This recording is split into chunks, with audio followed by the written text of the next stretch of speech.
Muy buenos días, son las 9 en punto de la mañana de este jueves 7 de agosto del año 2025. Y en este momento usted está viendo En Conexión por TVV Network y lo está escuchando por Éxito 107.1 FM en Miami por HD2. También usted nos puede ver a través de la plataforma Fanatis en todos los Estados Unidos. Así que usted nos puede ver entonces en su tableta, en su celular, en su computadora y en su Smart TV. Solo tiene que suscribirse al paquete VTC Play en Fanatis. El día de hoy, 7 de agosto, es el día de San Cayetano de Tien. En italiano, Gaetano se le conoce como el santo de la providencia y patrono del pan y del trabajo. Felicitaciones a todos los panaderos y a todos los trabajadores. Santa Afra de Augsburgo, la santa patrona de la ciudad y la diócesis de Augsburgo. Y San Sixto, felicitaciones a todos los Sixtos y Sixtas.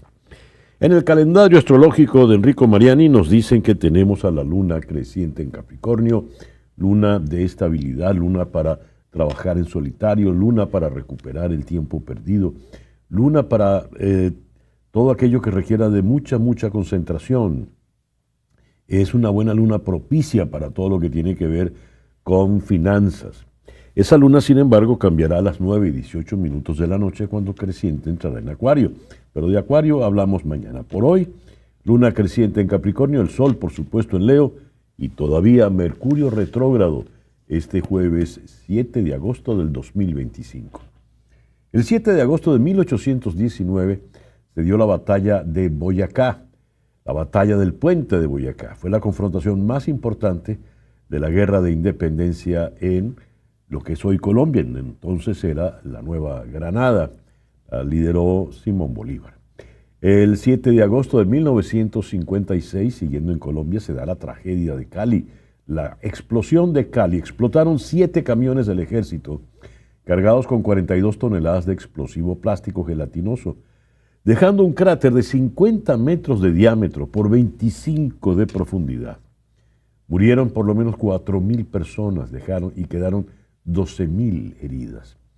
El 7 de agosto de 1964, Estados Unidos entra oficialmente a la guerra de Vietnam, después de haber aprobado un bombardeo en un territorio norvietnamita. El Congreso de Estados Unidos aprobó hace 50 años la llamada Resolución del Golfo de Tonkin, que autorizaba al presidente Lyndon B. Johnson, sin que hubiese una declaración de guerra, a responder a una supuesta provocación vietnamita. Y eso metió a los Estados Unidos en un conflicto bélico que duró 10 años y que no pudo ganar. El 7 de agosto de 1973, Roberto Clemente es el primer latinoamericano inducido en el Salón de la Fama de las Grandes Ligas.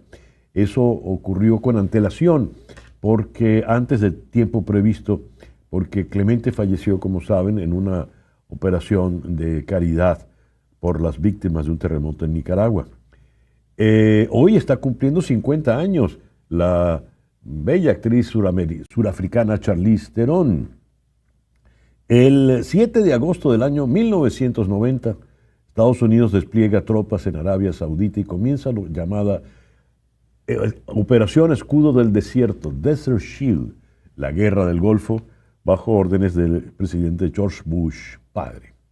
El programa que tenemos preparado para el día de hoy lo vamos a iniciar en la ciudad de Atlanta con el profesor Timothy Litton de la Universidad Estatal de Atlanta.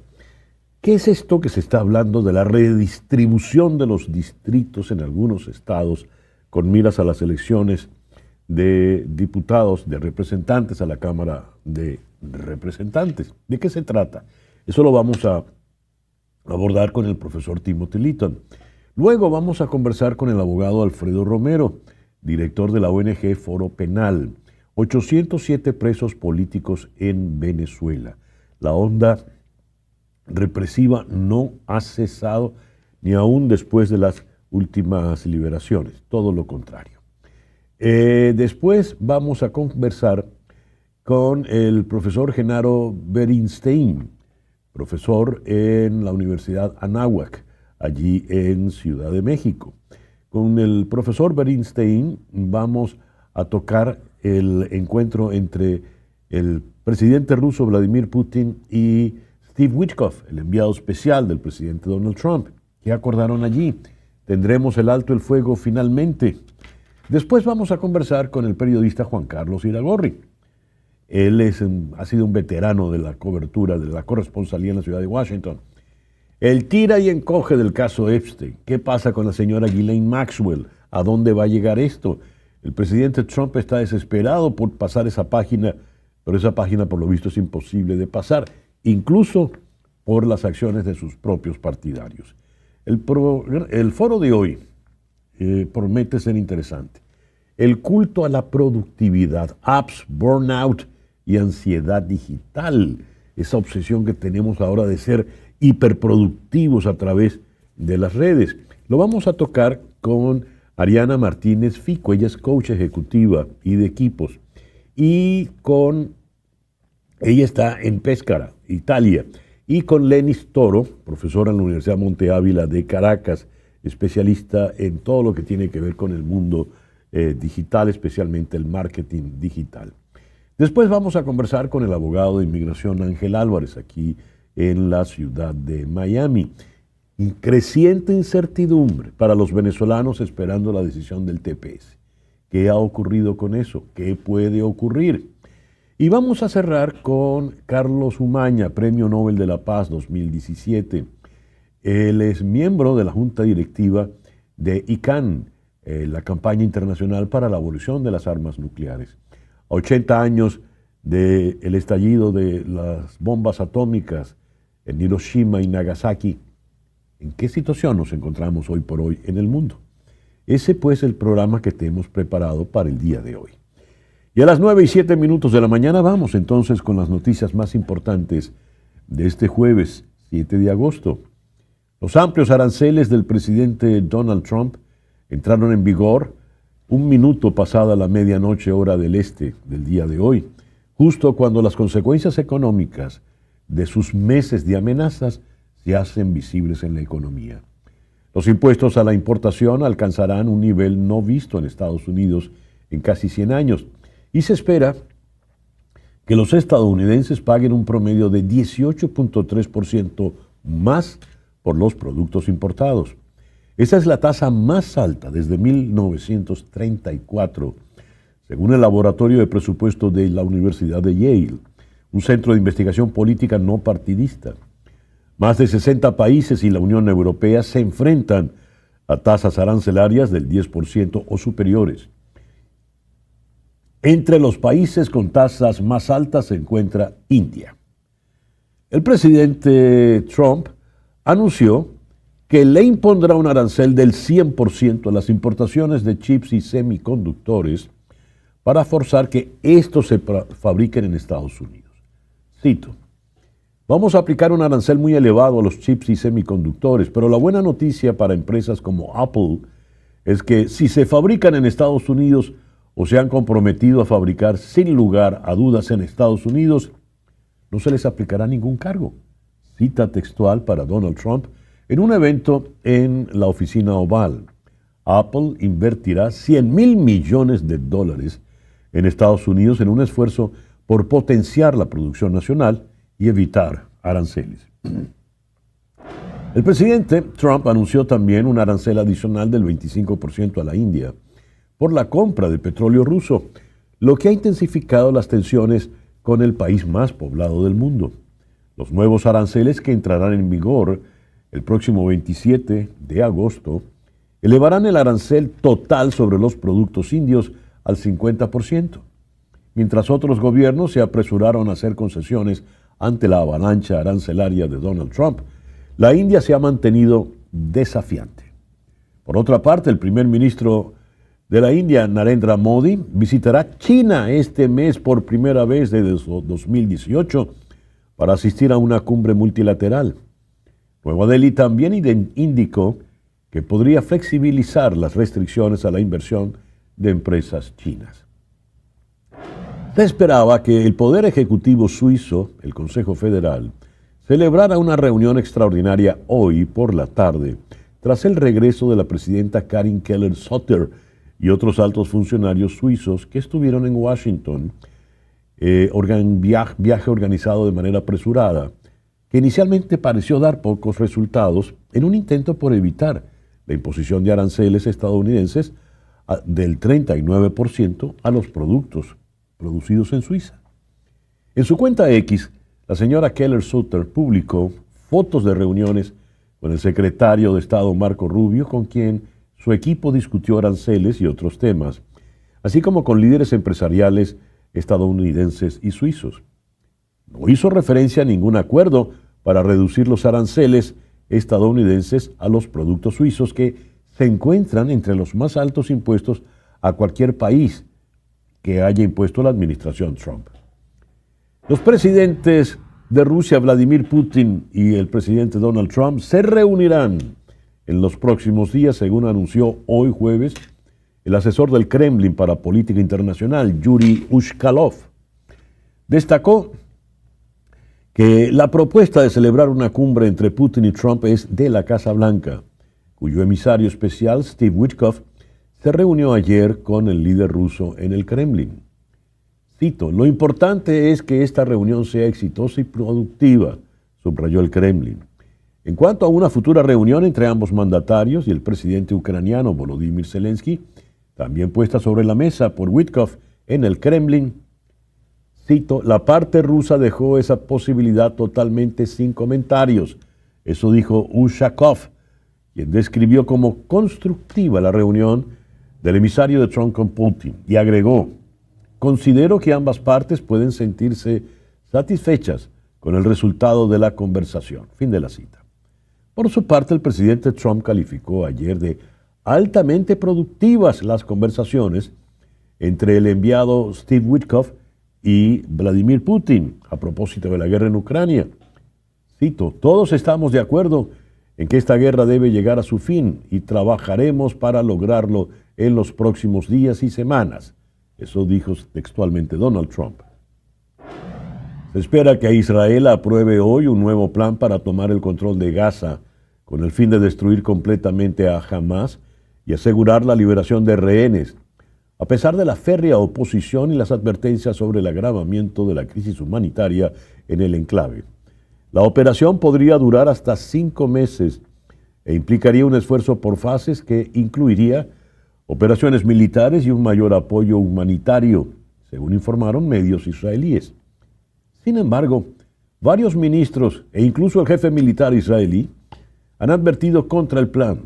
Uno de ellos declaró a un emisor israelí que el país podría terminar, cito, entrando conscientemente en un modelo similar al de Vietnam. Fin de la cita. La posible expansión de las operaciones se produce en un momento en que los gazatíes se enfrentan al hambre y las enfermedades generalizadas. Y Naciones Unidas advierte que la escala de las labores de socorro sigue estando muy por debajo de lo necesario. El gobierno de Donald Trump afirmó que el presidente de El Salvador, Nayib Bukele, no debe ser comparado con los líderes de otros países que consideran dictaduras, después de que su partido y sus aliados descartaran los límites al mandato presidencial. Bukele publicó la declaración de apoyo de Estados Unidos en la red X el día de ayer.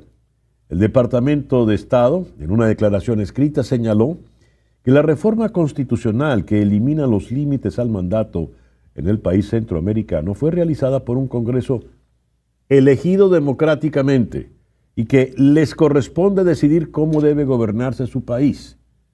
Rechazamos la comparación del proceso legislativo de El Salvador, basado en la democracia y constitucionalmente sólido, con regímenes dictatoriales ilegítimos en otras partes de nuestra región.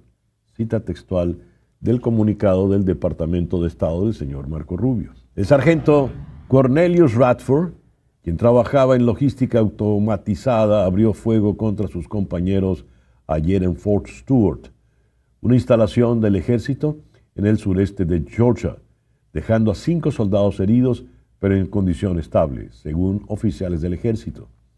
En una conferencia de prensa, ayer por la tarde, el general de brigada John Lubas declaró que varios soldados que presenciaron el tiroteo inmediatamente y sin dudarlo, derribaron al tirador y lo sometieron, lo que permitió que las fuerzas del orden lo detuvieran. El sospechoso ha sido interrogado por investigadores del ejército y los cargos se determinarán más adelante. Liubas indicó que Redford no había sido desplegado previamente en una zona de combate.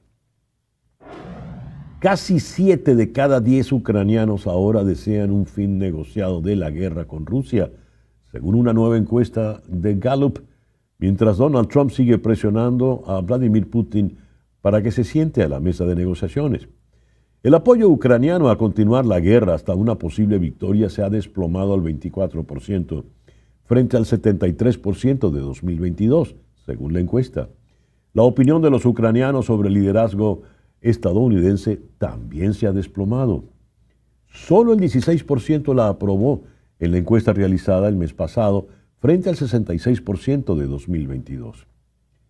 El incendio forestal en el sur de Francia fue descrito por el primer ministro como una catástrofe de una escala sin precedentes.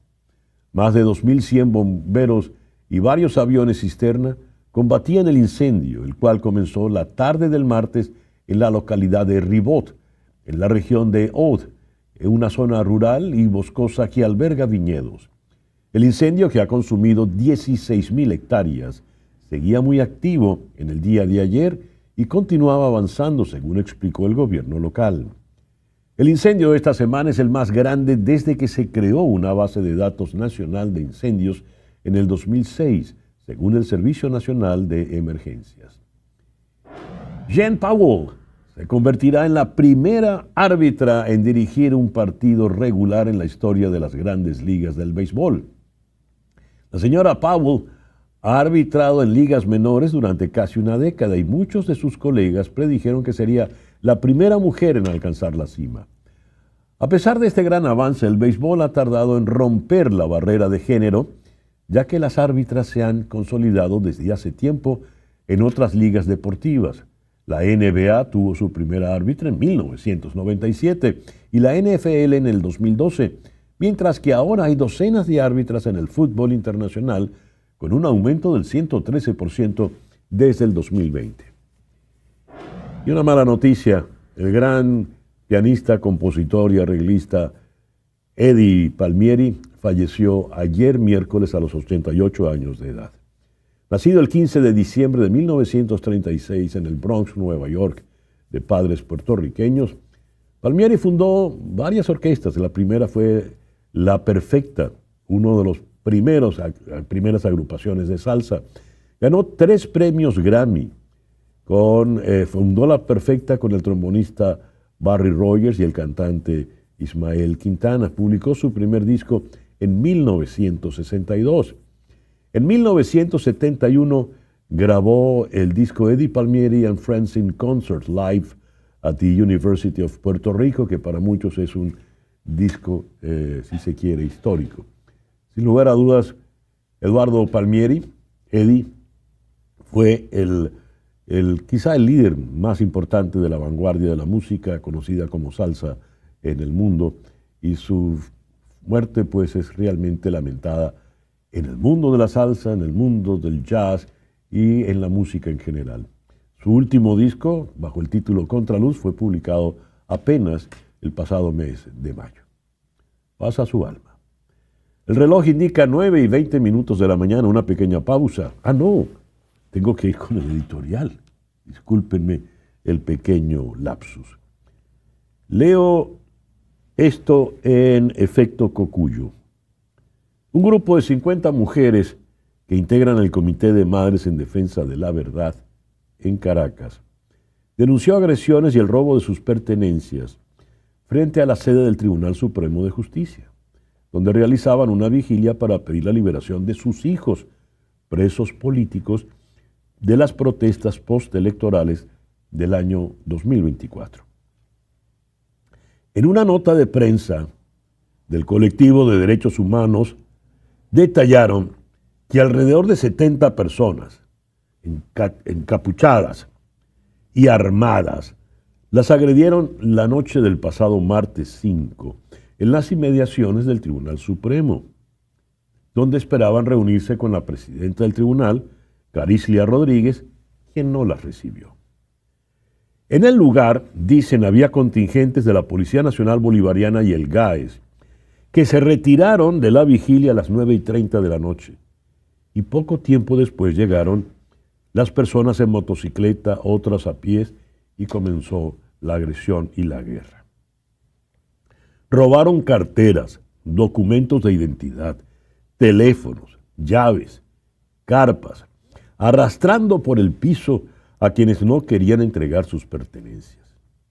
El grupo parapolicial empujó a todos los presentes durante 4 o 5 cuadras, dispersándolo, la mayoría conformado por madres que habían venido desde distintos estados del país. La nota publicada ayer en la mañana dice: se espera que en el transcurso del día las afectadas formulen la denuncia en el Ministerio Público y la Defensoría del Pueblo. Y entonces fueron a presentar la denuncia. Y leo esta declaración de una de las madres, Martalía Grajales. Ella denunció que el grupo armado que atacó a más de 60 mujeres nos patearon, nos empujaron, nos tumbaron las carpas con niñas adentro.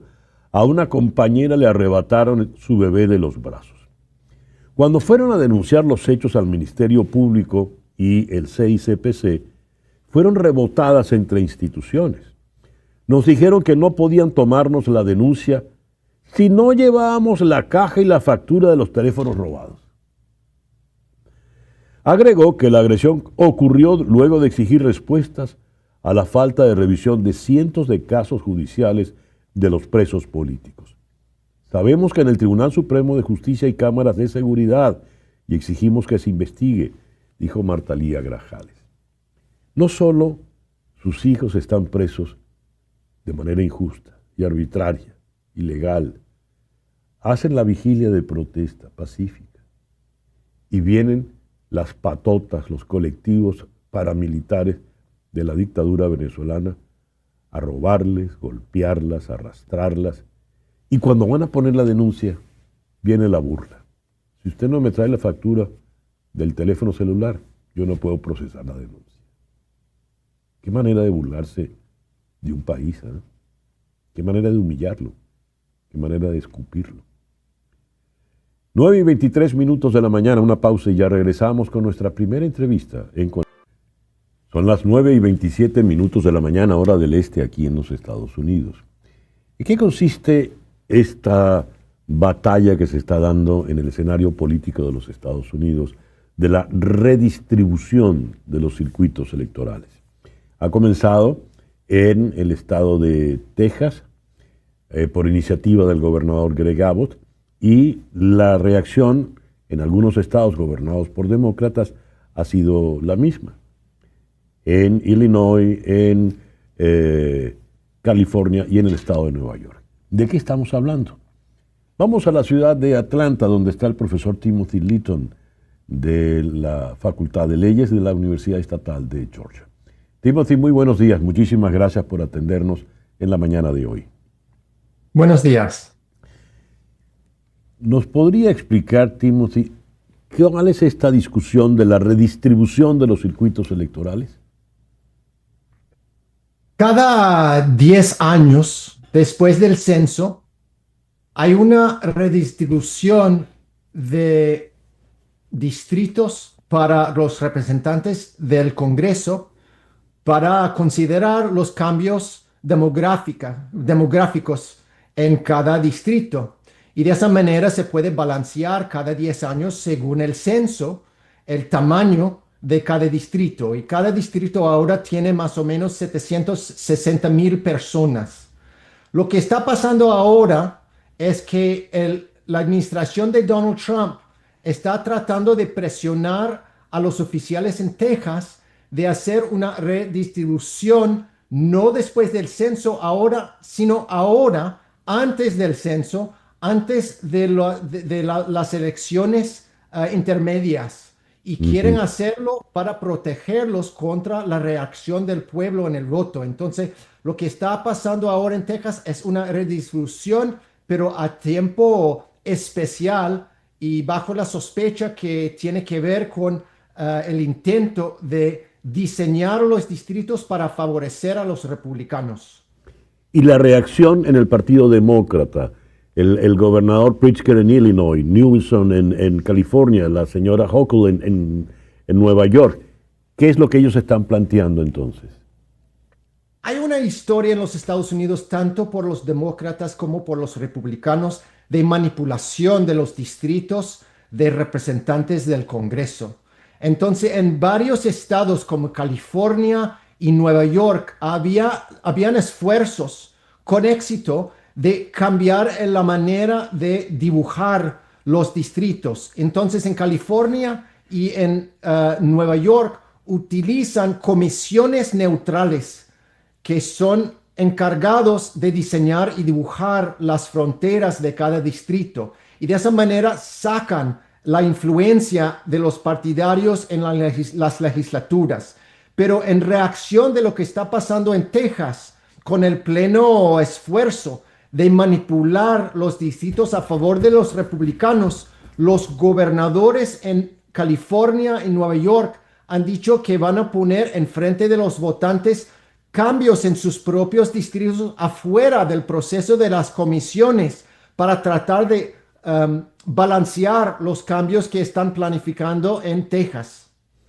Si esto ocurre, Timothy, ¿en qué puede terminar pasando en todos los 50 estados de la Unión? Bueno, lo que pasa es cuando traza distritos para favorecer a un partido, lo que está pasando es que los políticos eligen a sus votantes en lugar de que los votantes elijan a sus representantes. Y esto significa que en cada distrito seguro por un partido, eso fomenta la polarización. Los legisladores solo temen desafíos dentro de su propio partido porque es seguro para ese partido en las primarias y no necesitan responder a los votantes moderados o al otro partido. Entonces lo que vemos es a nivel nacional una polarización en que cada persona en el Congreso solo tiene temor de su propio partido y de desafíos del extremo, de la ala de su partido. Entonces toman posiciones más fuertes al lado de su partido y de esa manera hay una deterioración de las posibilidades de cooperación y negociación entre los dos partidos. Entonces, es una manera de crear una polarización más fuerte. La frase que usted ha dicho, Timothy, es elocuente. Los políticos están eligiendo a sus votantes y no los votantes eligiendo a sus líderes políticos. Siendo esto así, ¿qué puede ocurrir entonces en las elecciones del midterm en el año entrante? Esto es parte de un esfuerzo de la administración de Trump de mover el sistema de elecciones de un sistema de competencia entre dos partidos hacia un gobierno de un partido único y el uso de poder legislativo para blindar a Trump ante posibles consecuencias políticas en las elecciones intermedias que vienen. Entonces es un esfuerzo de tratar otra vez de politizar más y más. Vamos a decir que hay normas y también hay violaciones de esas normas históricamente. Los demócratas no son totalmente inocentes en ese campo. Claro. Pero lo que pasa con la administración Trump es cuando hay una norma y una violación, hay una amplificación de esa violación y también hay una manera de hacerlo en público para no solamente violar, sino destruir la norma y decir que eso es ahora la norma normal, eso es nuestra política normal y eso es una política de un único partido como no hemos visto en los Estados Unidos. Yeah. Timothy, muchas gracias por estos minutos en la mañana de hoy. Siempre un placer estar en su programa. Muchas gracias. El profesor Timothy Litton es de la Facultad de Leyes de la Universidad Estatal de Georgia. Nos habló desde la ciudad de Atlanta. Son las 9:33 de la mañana. Esto está en nuestras redes. En el año 2013, el premio Pulitzer de biografía se lo llevó El Conde Negro, Gloria, Revolución, Traición y el verdadero Conde de Montecristo. El autor es Tom Race, un periodista de Nueva York, quien es frecuente en The Wall Street Journal y The New Yorker. ¿Y quién es este Conde Negro, este personaje biografiado por el periodista Race? Pues es Thomas Alexander Dumas, el padre de Alexander Dumas, un hombre extraordinario que llegó a ser general del ejército francés en los tiempos de Napoleón. Se enfrentó a Napoleón, tuvo sus diferencias con Napoleón, pero tuvo una vida extraordinaria y apasionante. Cuando lo veían cruzar a caballo las trincheras yendo a rescatar prisioneros, todos creían que él era el jefe de la expedición. De más de 1,85 m de estatura y un físico de atleta, Alex Dumas destacaba entre la élite francesa por su apuesta presencia. La vida del general Alex Dumas es tan extraordinaria en tantos aspectos que es fácil olvidar lo más extraordinario de todo, a saber, que fue la vida de un hombre negro a finales del siglo XVIII y en un mundo de blancos.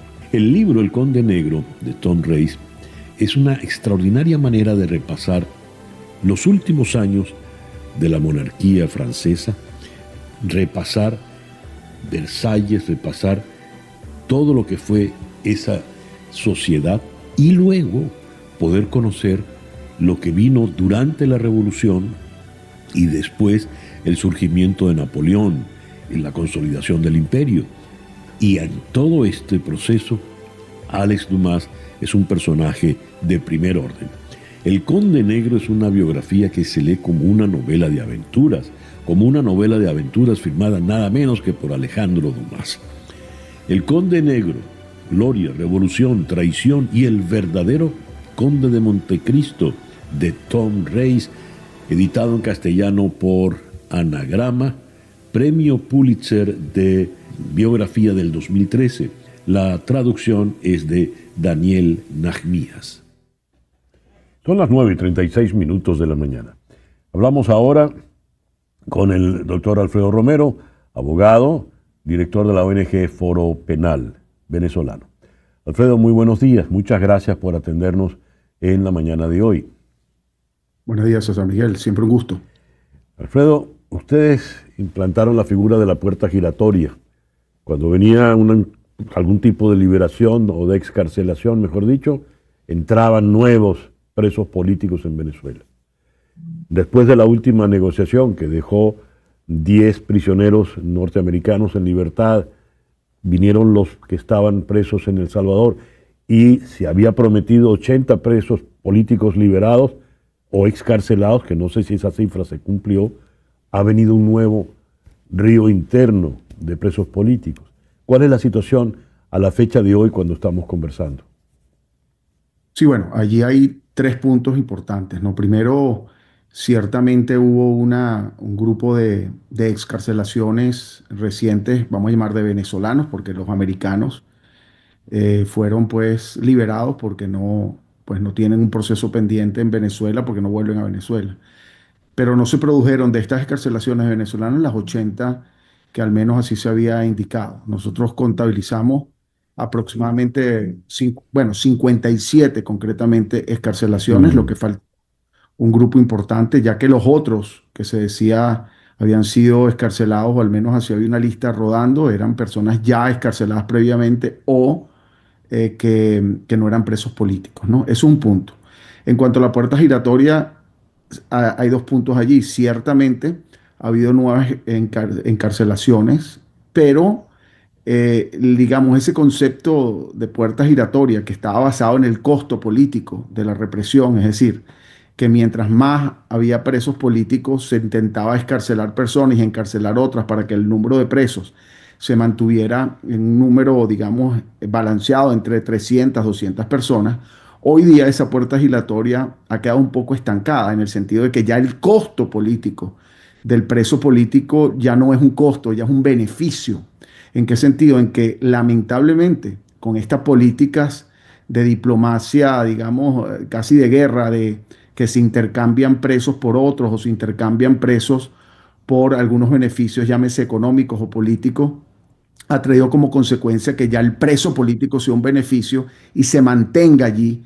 Y no es necesario, digamos, liberarlos y encarcelar nuevos, sino se mantienen por un periodo mucho más importante o de tiempo más importante. Fíjate que hay en la historia de los presos políticos, bueno, o en esta historia del Foro Penal, que ya son 24 años, no ha habido presos con tanto tiempo en la cárcel como ahora. Hay, por ejemplo, 6 paracaidistas que tienen ya más de 8 años presos sin juicio, es decir, 8 años con medida preventiva, violando la ley, violando la Constitución, derechos humanos, etcétera, y se mantienen ahí presos, y al día de hoy hay 807 presos políticos, que de alguna manera representa una cifra bastante alta en comparación con esta historia, digamos, que ha llevado el Foro Penal, ¿no? Por lo que dices, Alfredo, a ver si entendí. Esos 800 y tantos presos son como unas fichas que tienen en una especie de banco el régimen venezolano para poderlos intercambiar al momento de algún tipo de negociación. ¿Es así? Bueno, es así, lamentablemente, y así se ha visto, pero lo lamentable también es que para que sean fichas de negociación, unos presos políticos, tiene que haber alguien que los negocie. Sí. Tienes que haber alguien que entregue algo por estos presos políticos. Entonces, ese beneficio de los presos políticos es algo que lamentablemente tiene dos partes. Es decir, hay unos que se benefician por lograr algún éxito político cuando obtienen, por ejemplo, llámese los americanos, que fueron liberados, y por el otro lado se obtienen beneficios, llámese económicos, porque se extienden licencias de la empresa petrolera o se liberan a otras personas. Es decir, hay ese intercambio de beneficios y ya no es un costo. Y eso es lo lamentable, porque el preso político obviamente debería ser un costo. Es decir, yo debería denunciar un preso político y eso representar algún costo político internacional y nacional por la violación a los derechos humanos que representan. Pero lamentablemente ya vemos que no pareciera ser así. De manera tal de que para el régimen los presos políticos no representan ningún problema internacional ni tampoco doméstico. Es decir, pueden proceder ellos con total impunidad. Al día de hoy, eso es lo que hemos visto y es lo que pareciera, inclusive con presos políticos de nacionalidad extranjera, que como sabes hay más de 80 personas detenidas de nacionalidad extranjera, y obviamente eso es lo que se ve. Y eso no es algo solo lamentablemente, de Venezuela, es algo que ha ocurrido en otros países, y el uso de los presos políticos con este fin, digamos, de obtener algún beneficio es algo que se ha venido pues extendiendo en diferentes países, y se ha visto, repito, y para mí es un error, es decir, un error ese esquema de negociación, porque lo que hace es fomentar, digámoslo, el aumentar el botín de presos políticos para lograr algún tipo de mejor negociación, ¿no? Ahora, la situación es de completo desamparo. El editorial de hoy se lo dedicamos, Alfredo, a lo que ocurrió el martes en la noche en las inmediaciones del Tribunal Supremo de Justicia en Caracas, donde las madres de los presos políticos hacen una vigilia, se retiran las fuerzas del orden y vienen los patoteros de los colectivos a robarlas, golpearlas, patearlas. Estas madres estaban abogando por sus hijos que fueron detenidos. ¿Cuándo? Son de los más recientes. Sí, yo no hemos tenido la oportunidad de conversar con todas ellas, pero hay grupos distintos, ¿no? Hay de diferentes tipos de presos políticos, por lo menos en este grupo que es entiendo yo, la coalición por los presos políticos. Sí. Hay madres, está hermanas, por ejemplo, de Baduel, Andreina Baduel, que su hermano tiene más tiempo en otras circunstancias, y hay madres también de estos nuevos presos políticos, pero una variedad, ¿no? Pero no hemos tenido chance de conversar con ellas exactamente a ver lo que pasó. Lo que yo he visto es precisamente lo que he visto en las denuncias, aunque muchas de esas madres y muchos de esos presos que representan o que han estado ahí, incluso los ha representado el Foro Penal. Bueno, los representa relativamente, porque recuérdate que lo que hacemos es guiar a la familia, Sí, ya que sí. no nos han ni siquiera la o representarlo judicialmente, ¿no? Formalmente. Sí. María Corina Machado denunció brutal represión. Hubo al menos más de 20 desaparecidos y presos tras las negociaciones que se dieron ahora el pasado mes de julio. ¿Qué nos puedes decir de eso, Alfredo? Sí, ha habido un incremento. En el caso del Foro Penal, nosotros para poder, digamos, registrar un preso político es necesario que lo califiquemos y eso es necesario verificarlo específicamente, ¿no? Ujú. Nosotros hemos verificado algunas encarcelaciones, incluso esta semana, en estas 2 semanas lo que hemos calificado hasta ahora son 9 nuevas encarcelaciones, ¿no? No quiere decir que no haya más. Siempre yo le digo a la gente que las cifras del Foro Penal y lo que maneja es bastante más conservador que necesariamente, bueno, es conservador, es decir, no Ujú. refleja necesariamente toda la realidad porque nos podemos tomar un tiempo en calificarlos, ¿no? Entonces, estamos identificando cuando nosotros incorporamos a alguien en la lista porque tenemos el nombre, apellido, exactamente la Claro. detención, porque a veces lo que ocurre es que detienen a una persona y la liberan inmediatamente y entonces no entra dentro del número de presos políticos, porque una cosa es el detenido y otra cosa es el preso como tal, ¿no? Entonces, eso, repito, no quiere decir que no sea cierto, quiere decir que nosotros hasta ahora hemos registrado 9 Ujú. encarcelaciones en estas 2 semanas. Alfredo, te agradezco mucho pues que nos hayas atendido en la mañana de hoy. Muchas gracias a ti, siempre a la orden. Alfredo Romero es el director de la ONG Foro Penal Venezolano. Son las 9:45 de la mañana. Una pequeña pausa y ya regresamos en Unidos. Y a las 9:49 Capicúa vamos a Ciudad de México, donde está el profesor Genaro Berristein. El profesor Berristein es de la Facultad de Estudios Globales de la Universidad Anáhuac y director de análisis y geopolítica sobre organizaciones terroristas internacionales. Genaro, muy buenos días. Muchísimas gracias por atendernos en el programa de hoy. ¿Qué tal? Muy buenos días a todos. A ver, ¿qué información maneja Genaro de la reunión entre el enviado especial Steve Witkoff y el presidente Vladimir Putin?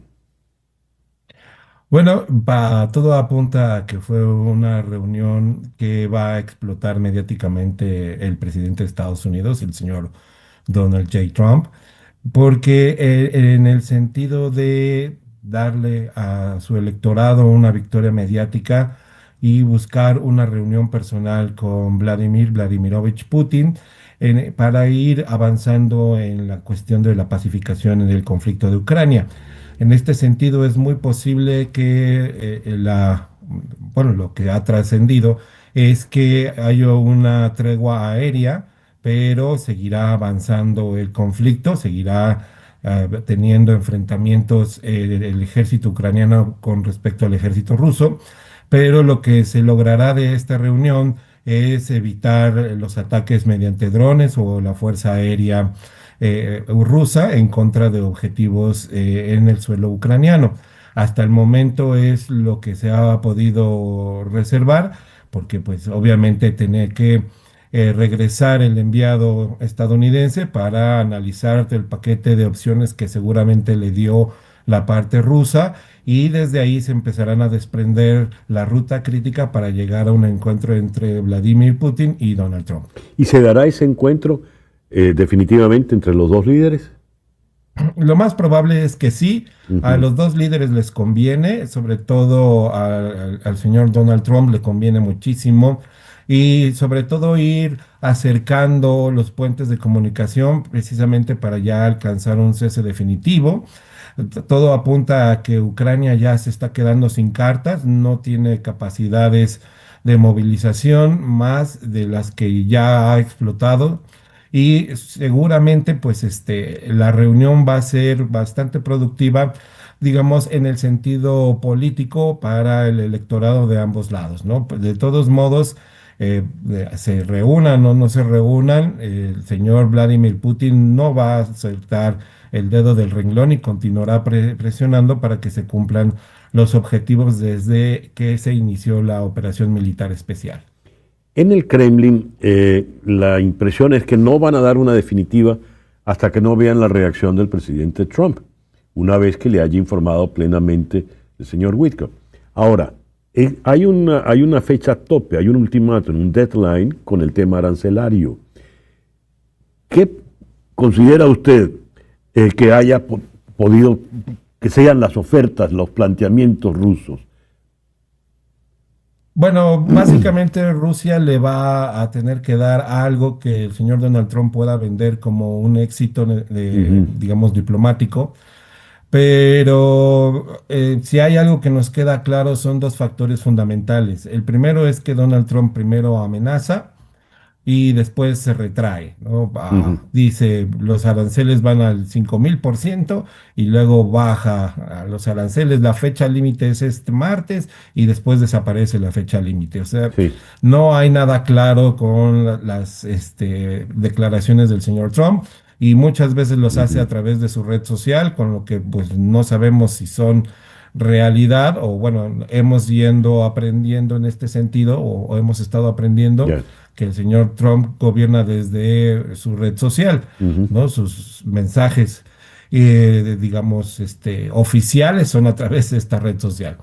Y por el otro lado, pues el señor Vladimir Putin y Rusia en su conjunto no entienden de limitaciones, o sea, amenazas, podrán seguir amenazando a Rusia, pero ellos no se van a echar para atrás. No Ya. funcionan las amenazas en el Kremlin. A ver, a todas estas, ¿cómo queda el señor Zelensky? Pues yo me imagino que el señor Zelensky va a quedar como en su momento, en 1962 quedó Fidel Castro, cuando John Ajá. Fitzgerald Kennedy y Nikita Khrushchev. Khrushchev negociaron la paz con el conflicto de los misiles en Cuba. Lo mismo va a pasar aquí. Nadie le va a preguntar su opinión al señor Zelensky y entre Vladimir Putin y Donald Trump llegarán a las negociaciones necesarias que para ellos sean fructíferas y sobre todo políticamente correctas. Muy interesante esa observación, establecer ese parangón con lo que ocurrió hace ya 63 años, ¿no? Ahora, la definitiva es procurar lograr el alto el fuego, a costos muy altos evidentemente para Ucrania, pero ¿será posible el alto el fuego ya a estas alturas, Genaro? En este momento lo veo muy difícil. Ya. Veo muy difícil que Rusia se repliegue o que deje de atacar porque está ganando. O sea, no falta mucho para que caigan los últimos poblados en Ucrania y que con esto Rusia ya llegue hasta el río Dnieper, o Dnieper, y desde ese momento ya mantenga el control de todo el Donbass. Entonces, si no se tienen unas garantías sustanciales para el Kremlin, entiéndase que Ucrania nunca va a ingresar a la OTAN, que Ucrania va a optar por la neutralidad, digamos, al estilo austriaco.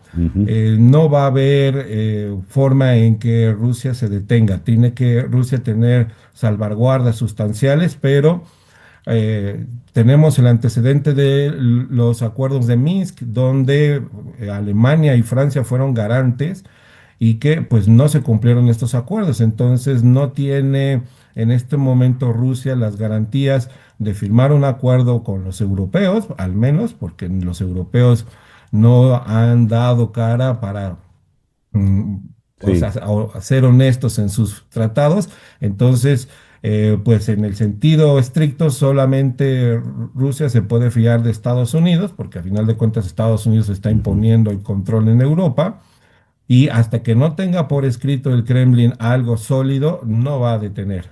Ya. Genaro, muchísimas gracias por estos minutos en el programa de hoy. Al contrario, muchísimas gracias por la invitación. El profesor Genaro Berrinstein, de la Facultad de Estudios Globales de la Universidad de Anáhuac, nos habló desde Ciudad de México. Son las 9:57 de la mañana.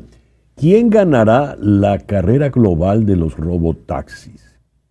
Si pensaste en Silicon Valley, hay que ver mucho más hacia el este. Mientras en Estados Unidos, Waymo, filial de Alphabet, lidera el camino con sus taxis autónomos, en San Francisco y en Los Ángeles, en China, la competencia pisa fuerte. Y no hablamos de prototipos, sino de vehículos reales, en calles reales, con pasajeros reales. Según el experto Tony Peng, para la revista IEEE Spectrum, solo Waymo y un puñado de compañías chinas han logrado ofrecer un servicio comercial a gran escala y totalmente autónomo. Al frente en Asia está Baidu, con su programa Apollo Go, que ya opera más de 1,000 robotaxis en 15 ciudades. Le siguen de cerca Pony AI y WeRide, con cientos de vehículos en funcionamiento en distintas zonas urbanas. Pero la ambición no termina en casa. Las compañías chinas ya apuntan al mundo. Baidu, por ejemplo, prueba sus autos en Dubái, Abu Dhabi, Singapur, Malasia y Suiza. Pony AI ya realiza ensayos en Corea del Sur y en Luxemburgo. Y también quiere conquistar Dubái. WeRide, que ya tiene presencia piloto en Abu Dhabi, planea llegar a 15 nuevas ciudades para el 2030. Mientras tanto, Waymo acaba de dar su primer paso fuera de Estados Unidos con pruebas en Tokio. En la batalla por el liderazgo global, la clave no será solo la tecnología, sino también la flexibilidad, la experiencia en ciudades densas y sobre todo el costo. En este último punto, las empresas chinas tienen ventajas. Su capacidad de producción les permite escalar flotas rápidamente y a menor costo, gracias a la potencia manufacturera del país. Por ahora no hay un solo carril hacia la victoria, pero una cosa es segura, el futuro de la movilidad ya está en marcha y no necesita chofer. 9:59 de la mañana, Capicúa. El presidente Donald Trump muy empeñado en pasar la página del caso Epstein, pero esta página parece que es muy difícil de pasar y en ello contribuyen sus propios partidarios del Partido Republicano. Vamos a conversar con el periodista Juan Carlos Irragorri. Juan Carlos, muy buenos días. Muchas gracias por atendernos en el programa de hoy. Hola César Miguel, gracias por invitarme. ¿Qué pasa con el caso Epstein? Parece esos incendios forestales que les echan agua, les caen a mantas y la llama sigue saliendo. ¿Qué pasa? Pues no se sabe muy bien porque el presidente Donald Trump, pues cuando estaba en campaña, dijo que iba a hacer pública la supuesta lista de clientes de Epstein. Recordemos que es un pedófilo que se suicidó en 2019 y que ahí podían aparecer algunos cómplices de ese tráfico de menores. Pero cuando llegó al gobierno, el Departamento de Justicia dijo que no querían publicar la lista porque la tal lista no existe. Ahora, cada vez que le preguntan a Donald Trump por el asunto, dice que eso es una estafa, un scam, como dice en inglés. Y él dice que por qué están hablando tanto del tema. Pero resulta que Trump aparece en muchas fotos en relaciones sociales con Epstein, como muchas otras personas, como Bill Gates, como distintos dirigentes en Estados Unidos, dirigentes políticos y artistas, y el expresidente Bill Clinton también, lo cual no los incrimina a ellos en el delito del señor Epstein. Pero seguramente Trump aparece en esos archivos, no se sabe qué otros documentos hay, yo creo que él quiere que se pase la página, pero parece ser que sus propios seguidores no están de acuerdo, César Miguel. Fíjate que han aparecido fotos de Epstein con Fidel Castro, Andrés Pastrana, de manera tal de que este señor, por lo visto, era recibido por todo el mundo. Epstein. Era amigo de todo el mundo. En esas fotografías que estás mostrando del artículo que publicó el New York Times en las últimas horas, pues no solamente están las fotos de la habitación de Epstein con unas cámaras encima de la cama y demás, sino que están todas las fotografías de él con sus amigos. Entonces, por ejemplo, a él le habían mandado cartas porque eran vecinos, Woody Allen, que le elogiaba las relaciones sociales de Epstein, le había mandado un billete de $1 firmado Bill Gates, pero ahí están las fotografías de Bill Clinton, está la fotografía del expresidente colombiano Andrés Pastrana junto a Fidel Castro, seguramente en conversaciones de paz del gobierno de Colombia con las FARC. O sea que el señor Epstein conocía a todo el mundo. Hay una con Juan Pablo II, el Papa, saludándolo. Así que pues lo conocía a todo el mundo. Y ahí está en estas fotos Ghislaine Maxwell, que era su íntima amiga, su cómplice, que además está condenada a 20 años de cárcel. Pero la han llevado ahora a una cárcel muy relajada, la llaman el Country Club de las cárceles en Texas, y hay toda una disputa sobre que va desde la eventualidad de indultarla hasta de reducirle la pena. ¿Qué sabes de esto, Juan Carlos? Yo creo que esto despierta muchas suspicacias. Ghislaine Maxwell, como decía, era la mujer que le conseguía a las niñas menores de edad al señor Epstein y a algunos amigos de él, que no sabemos cuáles son. Pero resulta que estaba condenada a 20 años de cárcel, estaba en una prisión de alta seguridad, luego la citaron en el Congreso a declarar, luego se reunió con el vicefiscal o el vicesecretario de Justicia de Estados Unidos, que ha sido abogado del presidente Donald Trump, y súbitamente, cuando ella está allá, pues la cambian de cárcel a una cárcel mucho más cómoda. La pregunta que se hace mucha gente, y esto le despierta suspicacias al público, es, ¿será que la señora Maxwell se comprometió a no decir nada de altas Mm, autoridades estadounidenses, por ejemplo, del presidente Donald Trump, y por eso la cambiaron de cárcel? No lo sabemos. Él dice que él no estaba enterado del cambio de cárcel y que el número 2 del Departamento de Justicia es un hombre muy profesional, pero pues nadie es tan tonto como para pensar que eso ha sido gratis, ¿no? claro. Ahora, leo que el Comité de Supervisión de la Cámara de Representantes, que está controlada por el Partido Republicano, emite citaciones formales al Departamento de Justicia exigiendo la entrega de todos los archivos relacionados con Epstein. Y la solicitud incluye comunicaciones entre el departamento y altos cargos de los gobiernos de Joe Biden y Donald Trump. Y allí estamos viendo la noticia donde piden citar a la pareja, al matrimonio de Bill y Hillary Clinton. ¿Por qué los Clinton estarían citados, Juan Carlos? Por la amistad de Bill Clinton con Jeffrey Epstein, si uno ve las fotografías, las que estabas mostrando que publica el diario The New York Times, quizá una en donde se ve una gran cercanía, una de las de mayor cercanía es aquella en que aparecen los dos, Bill Clinton, el expresidente, y Jeffrey Epstein por otro lado. Pero además han aparecido documentos según los cuales Bill Clinton estuvo viajando en el jet privado de Epstein más de 20 veces, creo, no me falla la memoria, creo que en 29 ocasiones Clinton estuvo ahí. Hay que tener en cuenta también que Epstein es un hombre que dio muchas donaciones a distintas instituciones. Por ejemplo, en la Universidad de Harvard le hizo algunas donaciones.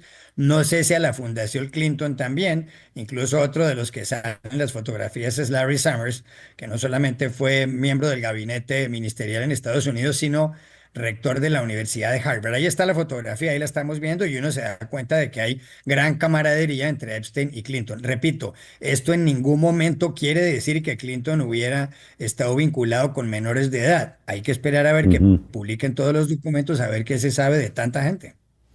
Todo en definitiva está en que se publiquen los archivos. ¿Se publicarán los archivos? Yo no lo sé, pero hay una presión muy grande y además ya hay mucha gente del movimiento MAGA, el Make America Great Again, el movimiento de Trump, exigiéndole a Trump que publiquen todo esto.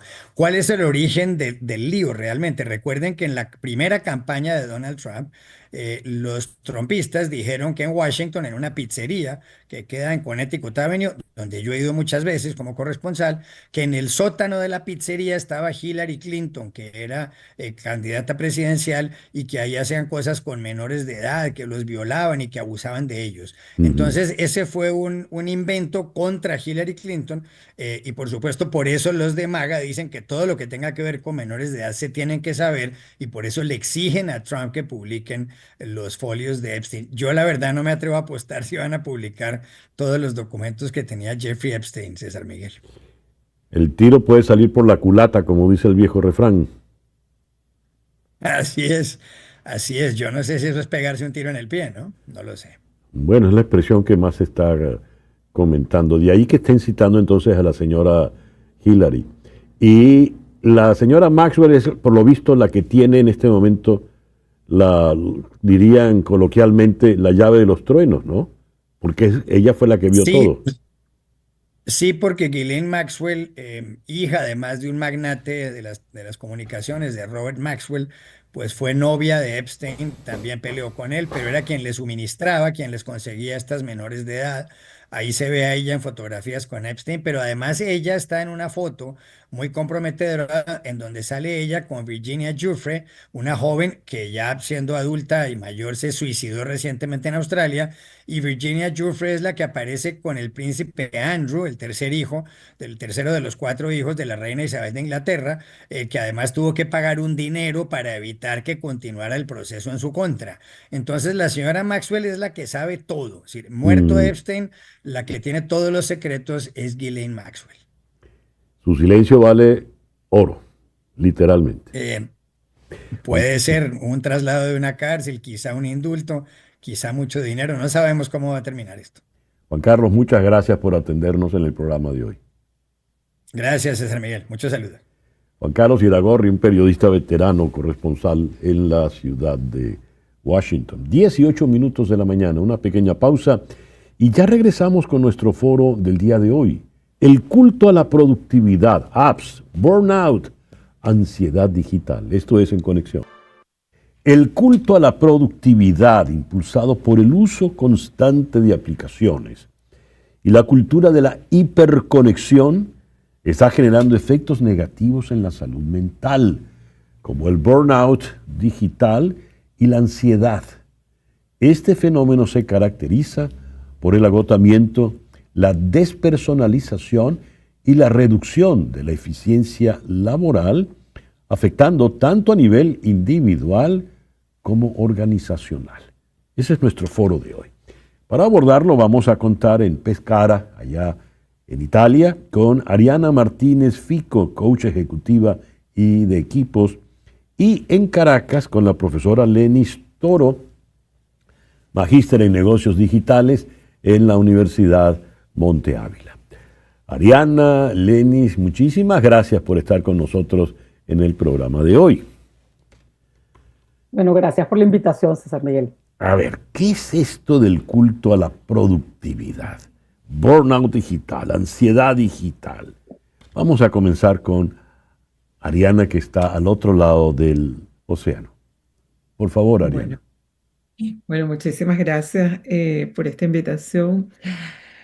Mira, el burnout claramente es un fenómeno que no es nuevo, sin embargo, que en los últimos años se ha venido de alguna manera potenciando aún más con todo el tema de la hiperconexión digital. ¿Ok? Yo recuerdo haber escuchado por primera vez del burnout cuando hice mi MBA en el año 2007 y en esa época todavía no se hablaba de la hiperconexión digital y tiene que ver con ese sobrehacer que de alguna manera nos desconecta del ser. Es como la ilusión de que estamos siendo y siendo mucho más productivos por hacer una gran cantidad de cosas. Y hoy en día se potencia, obviamente, con toda esta conexión digital, con la cantidad de apps que supuestamente nos ayudan a ser mucho más productivos, y yo las uso casi todas, pero de alguna manera nos hacen distraernos permanentemente y nuestro cerebro no está diseñado para esta hiperconexión. Está demostrado que en la medida que estamos tan distraídos, nosotros generamos mayores niveles de estrés, empezamos a perder memoria, nuestra capacidad de concentración y por ende la capacidad de aprendizaje. ¿Tú cómo lo ves, Lenis, por favor? Bueno, hay que reconocer que el hecho de que el hombre haya evolucionado en materia de la revolución industrial ha incorporado muchísimas herramientas a la hora de generar productividad. Recordemos que venimos de hacer productos altamente artesanales y cuando se incorporan estos hitos, a lo mejor el tema de la revolución, las máquinas de carbón, y luego se incorporaron los procesos de Henry Ford, sobre todo de la masificación de la producción. Eso generó un impacto en la forma de comportarse de los humanos a la hora de producir, porque básicamente esa producción en serie se llevó a cabo para los vehículos, para producir hamburguesas y para hacer cualquier cosa, y ahora la gente está relacionada a un número. Luego ahora tenemos otro componente y es el hecho de que se ha mercadeado de una manera positiva el hecho de que si descansas no estás siendo lo suficientemente bueno en tu espacio de trabajo. Entonces vemos como personas dicen que está bien dormir 4 horas y lo asocian a los logros y a los objetivos. Yo he logrado toda esta cantidad de cosas, mira la casa que tengo, mira el carro que tengo, y la gente vincula eso a un bienestar. Entonces prela el bienestar económico con relación al bienestar mental o al bienestar físico, básicamente porque se ha institucionalizado la productividad como una medida para medir el desempeño de las personas. Si tú no eres lo suficientemente productivo, entonces no eres bueno para las organizaciones y las empresas. Es decir, se ha institucionalizado un poco o se ha desvirtuado el concepto de la teoría de las especies de Darwin, donde solo va a sobrevivir el más apto si tú avasallas a los demás con relación a tu desempeño. Pero, ¿qué entendemos por productividad hoy por hoy? Cuando estamos hablando de cuestiones quizás, si se quiere, intangibles, porque, por ejemplo, hoy que es el día del carpintero, el carpintero si hizo tantas sillas, bueno, ahí se ven su productividad. Pero, ¿cómo mide mi productividad si he pasado 12 horas sentado frente a una computadora? Por favor, Ariana. Mira, yo creo que, y está bonita tu pregunta, porque ciertamente si nosotros creemos que la productividad tiene que ver con la cantidad de cosas que yo haga, mientras más horas paso conectado, más voy a creer que soy productivo. Sin embargo, un fenómeno que estamos viendo es que la gente pasa muchísimas horas conectado, no duerme bien, como decía Lenis, no descansa y llega al final del día con la sensación de que realmente no ha hecho cosas. Para mí la productividad, y tiene que ver mucho con la manera como se trabaja hoy en día en agilidad, tiene que ver con la capacidad de aportar valor. ¿Ok? Y el aporte de valor solamente puede venir cuando yo estoy en estados de presencia, me enfoco en lo que es esencial, puedo tener la capacidad de anticipar, mirar para dónde va el mundo, prácticas de alguna manera de creatividad e innovación que definitivamente no pueden surgir sino en estados donde se activa la red neuronal por defecto, que solamente se activa cuando estamos en un espacio de ocio productivo, para seguir utilizando la palabra de productividad, en espacios de descanso. Yo estoy ahorita en Italia por unos días, que es el país del dolce farniente. Bueno, creo que ya no lo es, ¿no? Pero en algún momento lo hizo famoso y yo pateaba calles en Roma sin ningún destino porque no andaba con el estrés de tengo que ir a la Fontana, porque ya me lo conozco y se me ocurrieron una gran cantidad de cosas, ¿no? Entonces, yo siento que los espacios de ocio, de descanso, son espacios para ser incluso mucho más productivos. Necesitamos desconectarnos del exceso de apps y de distracción tecnológica para reconectar con lo que es esencial. Yo no Muy digo que interesante. dejemos de usar, pero que nosotros seamos los dueños y gestionemos nuestra atención y no que ellos gestionen nuestra atención. Muy bien. Lenny, en tu intervención anterior me llamó mucho la atención el abanico tan grande que desplegaste, porque hablaste de Darwin, la supervivencia de las especies, hablaste de la revolución industrial, el carbón, hablaste de la producción en cadena con Henry Ford, el modelo T. Todo esto para llegar al hombre de hoy, que no necesariamente tiene que salir a trabajar porque está, quiero decir, no tiene que ir a un sitio, a una oficina o a una fábrica, porque está con su computadora. Luego de ese bagaje, ese abanico que abriste, el ser humano de hoy, ¿qué tiene de Darwin, de Henry Ford, de aquella revolución industrial? Yo creo que hay que abrir un paréntesis y yo creo que el COVID hizo una ruptura en algún momento. Qué bien. Y tenemos que hablar necesariamente de las generaciones. A lo mejor los nacidos en los años 40, 50, eran unas personas que permanecían muchísimo tiempo en el trabajo y estaban relacionados al desempeño. Veníamos de la esclavitud y el hecho de que tuvieras 8 horas de trabajo y te pagaran por hacer el trabajo implicaba un logro y la gente se esforzaba por eso. Pero ahora tenemos un choque con las generaciones, por ejemplo, X, donde los muchachos a lo mejor están valorando muchísimo más la forma en la que pueden vivir su vida, los espacios del ocio, los espacios para la amistad, y eso literalmente nos está devolviendo a una forma y una perspectiva de ver el mundo totalmente distinta. También tenemos que incorporar el tema de lo digital y la inteligencia artificial necesariamente. La inteligencia artificial nos está volviendo muchísimo más productivos, pero desde el punto de vista, y a lo mejor Arianna me puede ayudar muchísimo con relación a eso, el desarrollo del cerebro de alguna forma se va a ver mermado porque nosotros literalmente hemos dejado de leer. Ahora lo que hacemos es ver videos para comprender algo o vemos una película, y eso está vinculado a algo que en el 2015 dijo Google, y es mobile first. ¿Qué significa mobile first? Yo tengo un dispositivo desde el cual puedo hacer absolutamente todo. Estoy viendo tantas cosas al mismo tiempo, pero no hago profundidad casi que en absolutamente nada.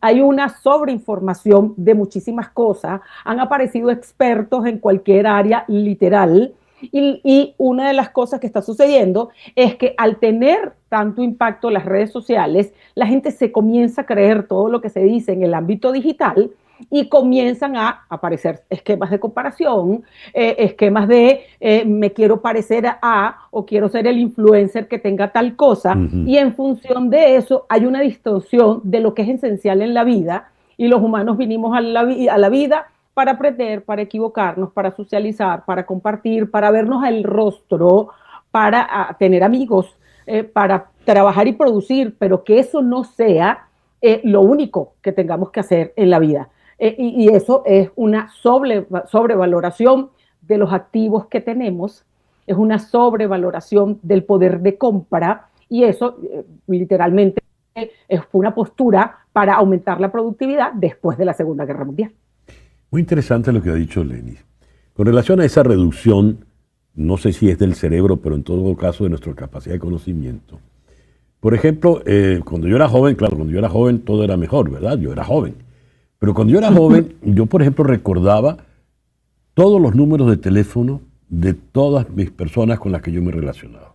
Los sabía de memoria y todavía puedo evocar algunos de esos números telefónicos. Claro, eran 6 dígitos solamente. Hoy en día yo creo que me sé mi número de teléfono y de milagro. Porque todos los números están puestos allí. Yo lo que hago es que voy a llamar a Lenis Toro, busco su nombre y ya está todo hecho.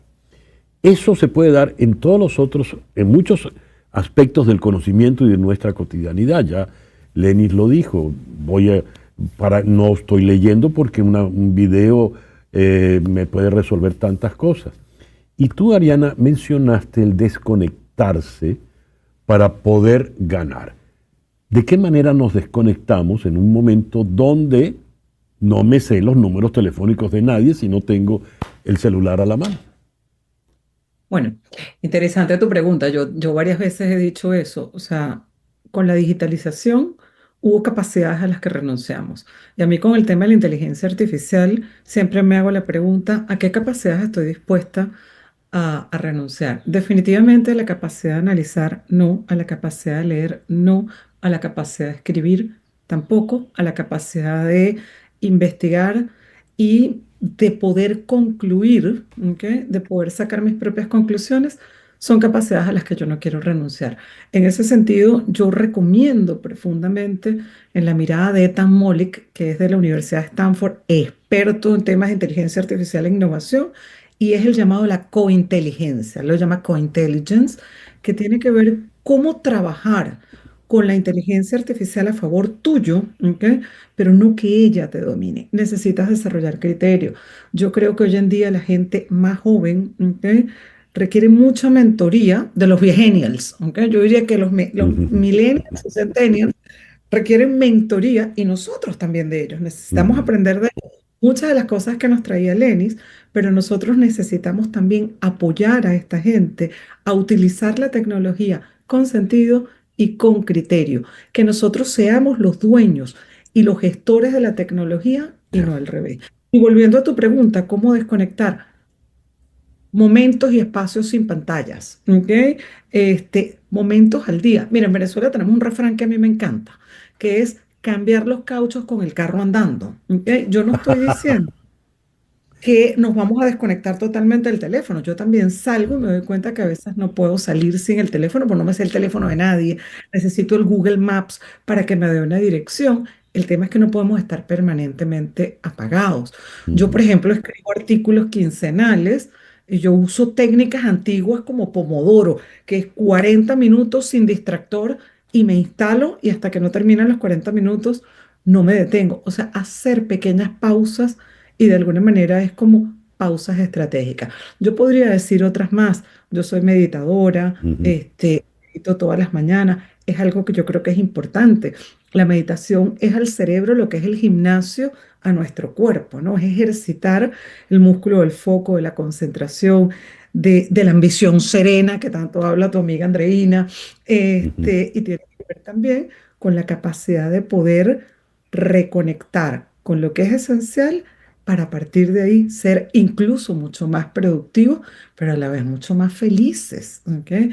Este, Mira, me voy a robar un minuto. Yo en este momento estoy pasando un momento de luto importante y yo me di cuenta que incluso en esta sociedad tan hiperconectada nos cuesta darle tiempo y espacio a lo que son los procesos de luto, los procesos de cierre que necesitamos como seres humanos para reponernos, reconectar y reiniciar de otra manera. Entonces, ¿nos vamos a desconectar? No, pero vamos a gestionarlo Ya. nosotros y no a nosotros. Bueno, te acompañamos en el proceso del duelo en este momento, Ariana.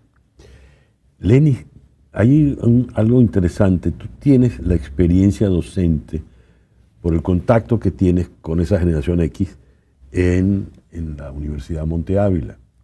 ¿Cómo son ellos frente a este asunto del que estamos hablando hoy? Fíjate, uno, la mayoría de mis alumnos no lleva cuaderno al aula, ni lleva lápiz ni papel. Literalmente todos llegan con sus computadoras o con sus teléfonos a la clase y desde esa perspectiva ellos toman nota o utilizan la inteligencia artificial para que les haga un resumen de lo que yo estoy haciendo. Entonces, el esfuerzo a la hora de conectarme con mis alumnos es titánico porque yo estoy compitiendo literalmente por su atención contra el teléfono. El hecho de que los muchachos me vean el rostro durante 2 horas y decidan participar implica bajar la conversación en los términos que conecto con ellos. No se puede convertir en una clase magistral donde yo explique qué es marketing y qué son redes sociales, sino que lo que hago es transformarlo en un espacio de conversación donde ellos sientan que lo que yo les estoy diciendo les aporta a su día a día. Y hacemos revisión incluso de las estadísticas de conectividad de ellos y la gran mayoría de mis alumnos pasan 8 horas conectados a redes sociales como Instagram y TikTok. Y la pregunta que siempre les hago y les invito a reflexionar, chicos, ¿en qué momento estamos durmiendo? ¿En qué momento estamos descansando? ¿En qué momento estamos estudiando para volvernos relevantes? Porque es importante no solamente ser el profesor que explica una cátedra, sino el profesor que impacta a los alumnos para que eso tenga sentido de cara a su vida futura como profesionales, como padres, como líderes y bueno, toda la contribución que ellos van a tener y su impacto en el futuro. Y les dejo saber, no permitan que la tecnología los domine. Sean conscientes de la cantidad de horas que estamos pasando, porque literalmente la tecnología está hecha para hacer ese proceso de inmersión, pero toca tener la disciplina para decir, ya basta. Y eso es parte de lo que hacemos en clase. Si no se logra decir ya basta, ¿cuál es el riesgo de ese burnout, Ariana? Si no se tienen las ventajas que hablas de la meditación y todos estos recursos, pongamos que la persona no logra, ¿qué le va a ocurrir?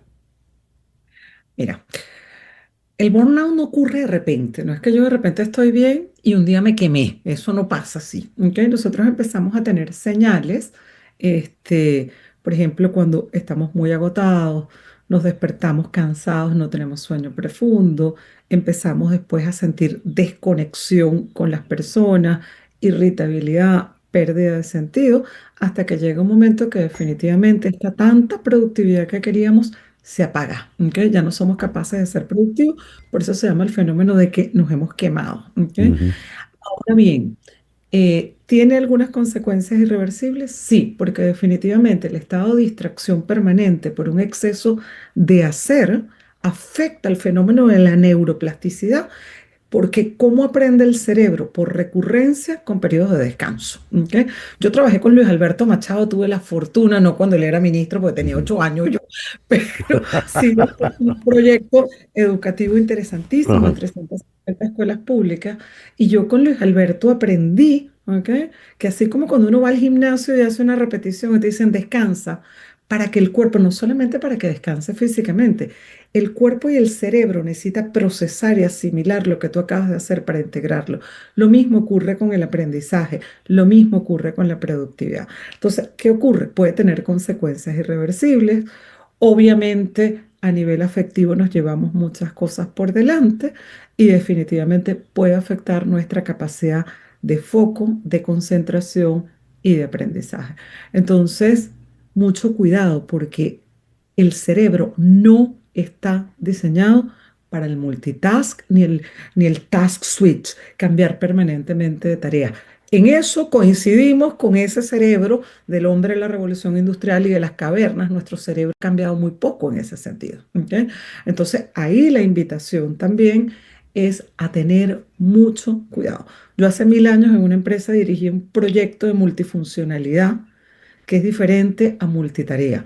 También dirigí uno de multitarea en Venezuela y me han debido meter presa, ¿ok? O sea, yo hace 20 años hice eso y yo digo, me han debido meter presa. Nada que afecte más al cerebro y a la calidad de vida personal que la multitarea. Claro, es difícil si en esa computadora, que además la llevamos a donde querramos, está todo el universo, hasta hay relaciones ahora amorosas, sexuales por la computadora y ya no hay ni siquiera necesidad de verse o de tocarse. Bien, en ese contexto, ¿qué hacemos? El tiempo se nos ha acabado, así que Lenis, te dejo la palabra conclusiva en el foro de hoy. Bueno, la verdad es que la productividad no es un término malo, es decir, sí necesitamos ser eficientes para incentivar la competitividad, para incentivar la creatividad, para incentivar la capacidad de resolución de problemas, pero lo que tenemos que rescatar es el hecho de que la pausa, que el descanso, que los procesos de introspección también están bien tenerlos y contemplarlos dentro del coach profesional, y seguramente Ariadna lo va a avalar. Nosotros necesitamos equilibrio y balance con nuestra espiritualidad, con nuestros hobbies, con nuestra capacidad de aprender nuevas habilidades y nuevas destrezas, y ese espacio tiene que ser socialmente permitido, tiene que haber un esfuerzo de decirle a la gente, está bien hacer ejercicio, está bien compartir con los amigos, porque al final los amigos y la familia forman parte de tu estructura de soporte, no solamente el trabajo, no solamente el desempeño, no solamente las métricas de la organización y de la empresa y del negocio, sino también buscar distribuir dentro de nuestra vida ese mayor nivel de balance y equilibrar lo que estamos haciendo. Lenis, Ariana, muchísimas gracias por estos minutos en la mañana de hoy. Gracias a ti por la invitación. Ariana Martínez Fico es coach ejecutiva y de equipos, nos habló desde Pescara, allá en Italia. Y Lenis Toro, magíster en negocios digitales, profesor en la Universidad Monte Ávila de Caracas. 10:34, una pequeña pausa y ya regresamos en Conexión. En un momento. Y a las 10:38, aquí en Miami, hacemos contacto con el doctor Ángel Álvarez.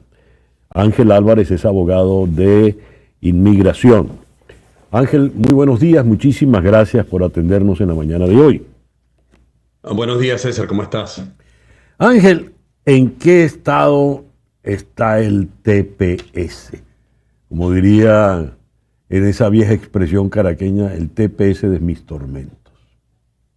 Sí, efectivamente, César, existe una gran incertidumbre porque de acuerdo con la ley tenemos un panorama, pero de acuerdo con la práctica tenemos otro, ¿no? Ya. Entonces, actualmente desde el punto de vista legal, el gobierno con el TPS del 2021 no hizo la terminación, o sea, es decir, no se pronunció.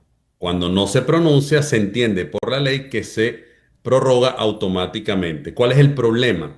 Que efectivamente nosotros tenemos una gran incertidumbre porque la práctica usual es que en los últimos meses es que ellos terminan esas designaciones de TPS hasta el día antes de culminar el vencimiento. Pues entonces todos los tepecianos del 2021 están a la expectativa de qué pudiera ocurrir con ellos si el gobierno no se pronuncia. ¿Y qué puede ocurrir con ellos? ¿Cuáles son las posibilidades, Ángel? Ok, fíjate, hay dos cosas importantes. Primero, existe un litigio en California que la gente olvida esto. Son dos motivos importantes para los venezolanos, ¿no? Primero, la administración de Biden dijo, yo extiendo el TPS. ¿Y qué hizo la administración de Trump? Dijo, esa extensión que dio Biden a ambas designaciones la anulo. Y luego dijo, y además no voy a prorrogarla el TPS. Extiende, llamémoslo ahora ilegalmente, porque la ley tiene unas pautas y las personas están en incertidumbre. Y otra cosa, César, muchas personas están deteniendo, están en centros de detención y los mismos funcionarios de ICE, cuando ellos le dicen yo tengo TPS, dicen el TPS ya no existe. Entonces ahí viene la gran incertidumbre. Legalmente el TPS te da un estatus legal distinto al asilo, que te da un estatus legal y esas personas están confiando en que ese estatus legal los protege, ¿no? Entonces estamos en esa incertidumbre de establecer primero qué va a pasar con los 2021, qué va a pasar con el 2023 y estamos esperando dos decisiones importantes de las cortes y ver si el gobierno se pronuncia antes de la terminación, de que termine este TPS en septiembre. ¿El gobierno podría manifestarse antes de la decisión de las cortes en California? Sí, nosotros tenemos dos decisiones pendientes. Una en las Cortes de Apelaciones por la medida del juez Chen en San Francisco y estamos esperando que eso ocurra en las próximas semanas. Y otra, la decisión del juez en primera instancia, donde él va a decidir si los demandantes, en este caso los tepecianos, pudieran tener un alivio procesal inmediato, sumario, lo que llaman una moción sumaria para su caso, ¿no? Entonces tenemos varias expectativas y pensamos que esto pudiera ser antes de que el gobierno en septiembre pudiera pensar en no prorrogar ese TPS, siendo que ya pasó el lapso legal, ¿no? Ahora, está esa amenaza terrible que representa ICE, y ya lo dijiste. Te detienen, te llevan a un centro de detención, y bueno, ahí estás prácticamente a la buena de Dios. De hecho, esta mañana comentábamos que un venezolano murió en el Alcatraz Alligator, que es uno de esos centros de detención. ¿Esas detenciones son legales? Fíjate, César, hoy en la mañana pasó algo con un muchacho venezolano que está en las redes sociales, ingeniero que lo trabajaba en PDVSA, etcétera, y a él lo agarraron el ICE, ¿no? Y se lo llevó. Esas detenciones, en mi criterio legal, no son legales. ¿Por qué? Porque están violentando varios principios, entendiendo, César, que obviamente las personas que ingresaron por frontera incumplieron la ley. Pero para mí esas detenciones, como las están efectuando al salir de las cortes, no son legales. Entonces, inclusive en Alligator Alcatraz, yo tengo varias personas detenidas allí y no me dejaron acceder nunca al centro de detención. Finalmente, la semana pasada me dieron una videollamada con la persona.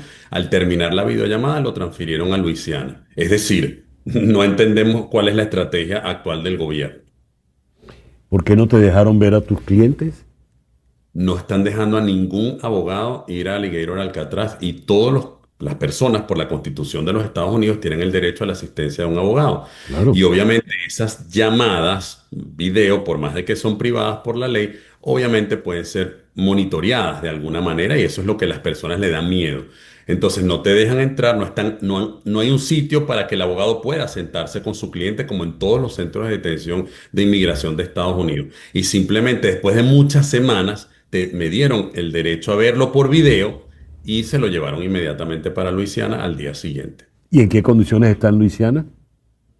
Está en un centro de detención, pero obviamente, César, el problema es que te cambian de sitio, el abogado está físicamente en Florida, la persona está en Luisiana y tienes que hacer entonces unas llamadas y eso limita la posibilidad de defensa de uno, César.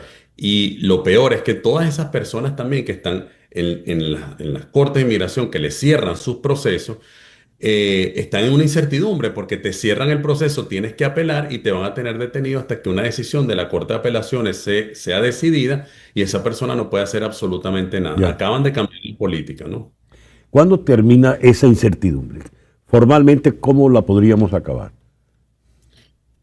Actualmente hay muchas demandas. La última demanda fue la semana pasada, sobre todo para la gente que están deteniendo en las cortes, saliendo de las cortes cuando le desestiman sus casos. Y la idea es que las cortes protejan este tipo de esquemas, porque César, lo importante como abogado es seguir el debido proceso, es decir, que las personas, si hayan incumplido una ley de inmigración ingresando por la frontera, puedan defenderse y puedan tener un debido proceso, que es lo que no hay en este momento. Y las personas no quieren ir a las cortes, las personas no quieren salir a la calle, las personas no quieren trabajar, porque en cualquier punto te van a detener. Y el problema, César, de esas detenciones es que prácticamente te ponen en unos lugares donde no tienes acceso a tu abogado, te ponen una audiencia inmediata y obviamente cómo consigues las pruebas de si tienes un asilo o lo que sea, entonces te limita tu derecho a poder defenderte. De hecho, me enteré, esto ocurrió, creo que fue en California, llega un camión X y cuando se abre el camión, de lo que se bajan son puros funcionarios del ICE a detener. Esto fue en un Home Depot en California, de manera tal de que se está procediendo de una manera un poco extraña, es ICE, ¿no?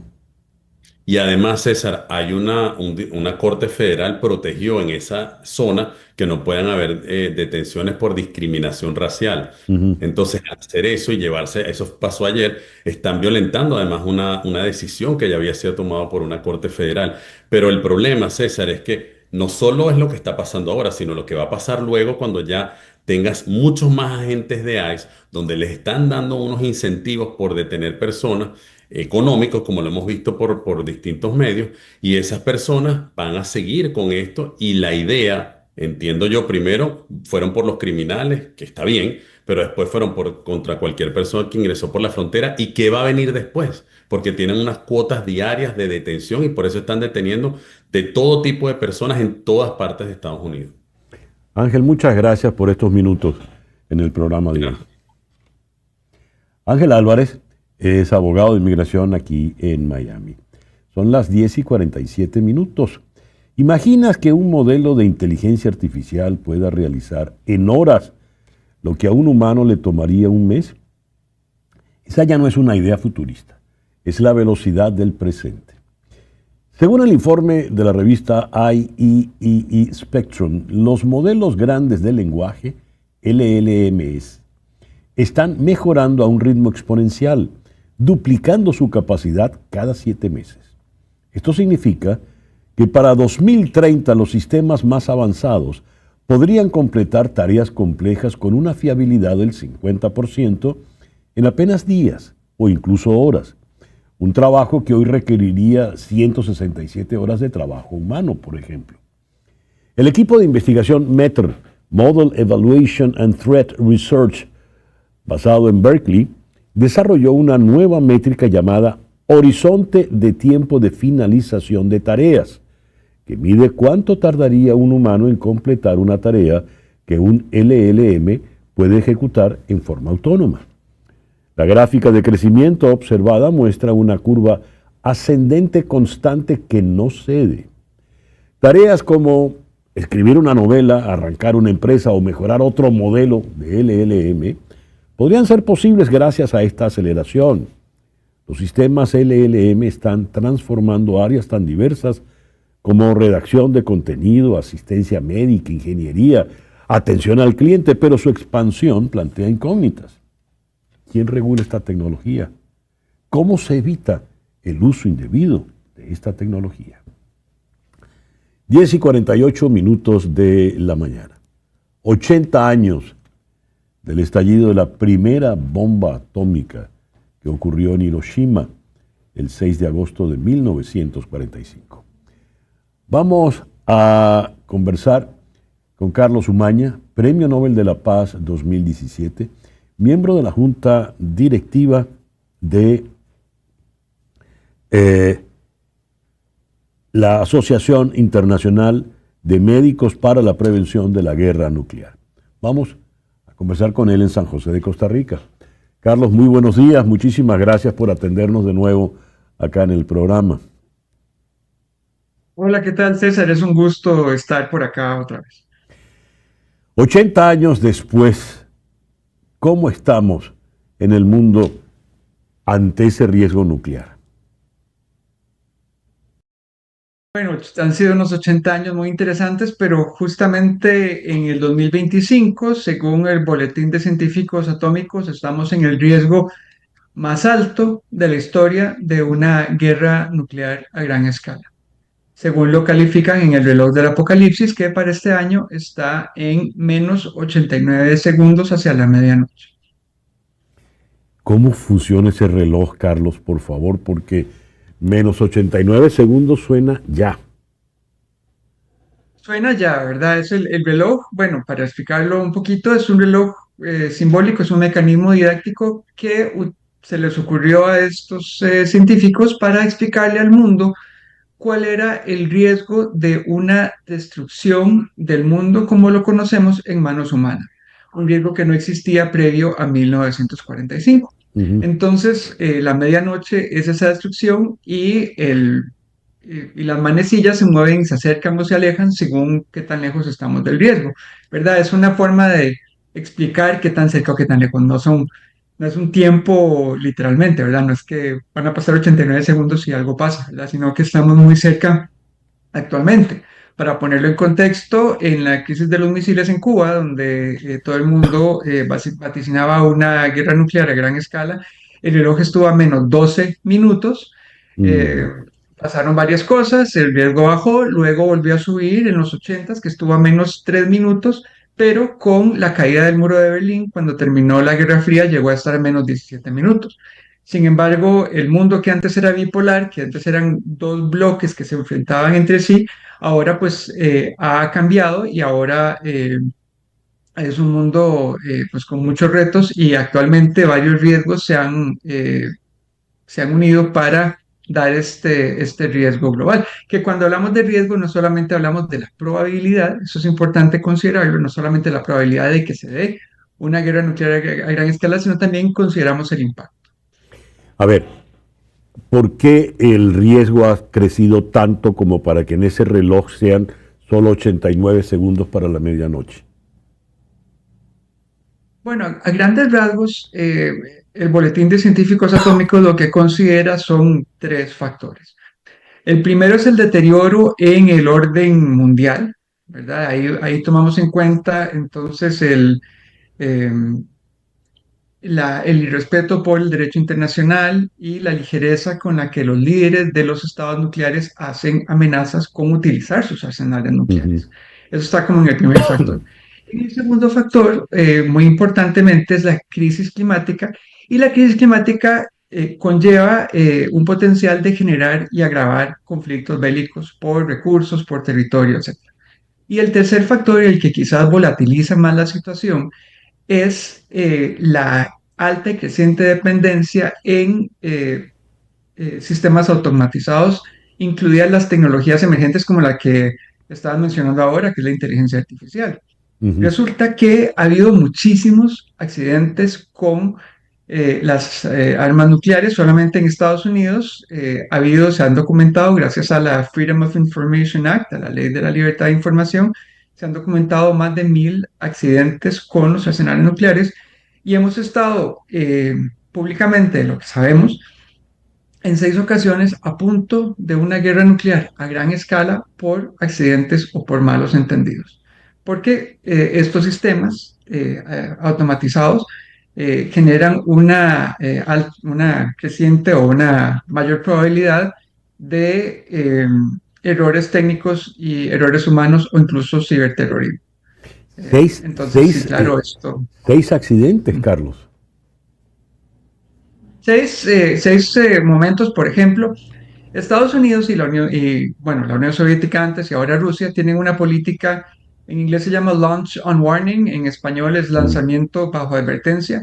Eso significa que cuando los sistemas de alerta máxima detectan un ataque entrante, no se esperan a que el ataque llegue a su objetivo para lanzar el contraataque, ¿verdad? La lógica detrás de esto es que si se espera, se destruyen los arsenales y no hay con qué contraatacar. Entonces es o las usas o las perdés. Use them or lose them, ¿verdad?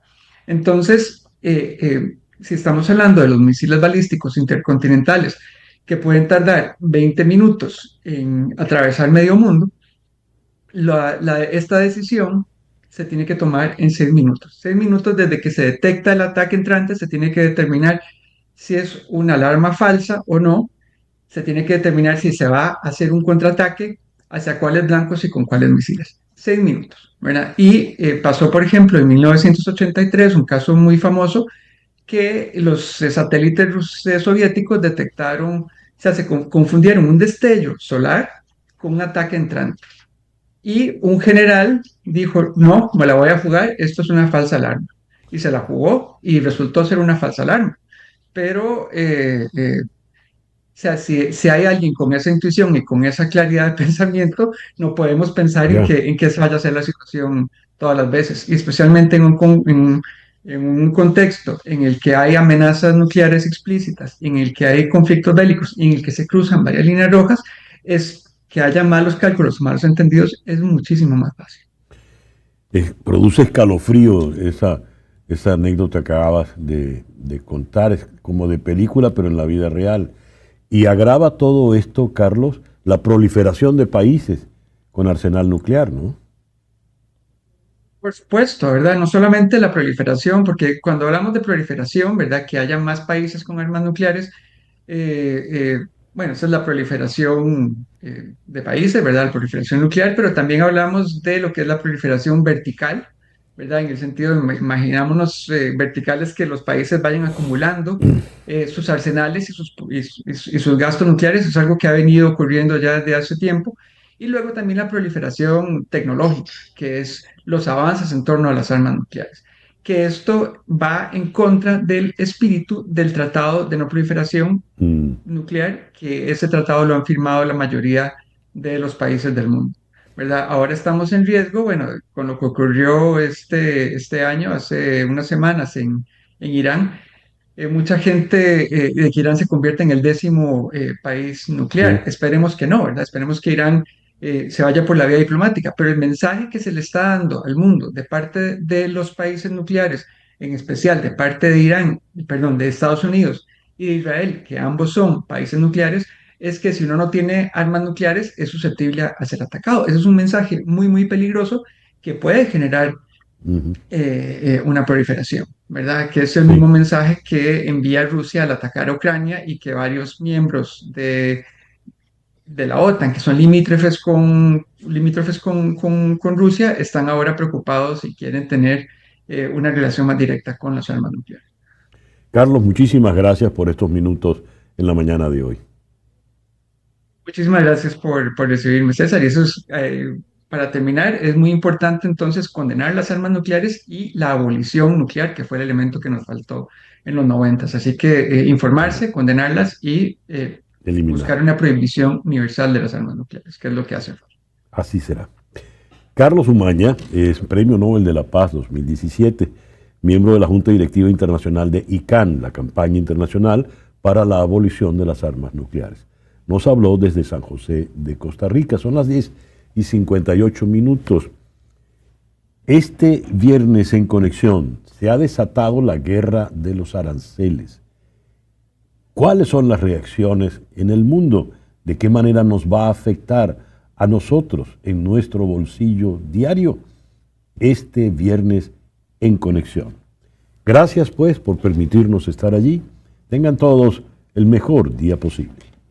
En Conexión fue una producción de Floralicia Anzola desde 360 Content para TVV Network en los estudios de éxitos Miami 107.1 HD2, con Laura Rodríguez en la producción general, Mariel Sofía Rodríguez en la producción informativa, Carlos Prato en los controles y ante el micrófono, quien tuvo el gusto de hablarles, César Miguel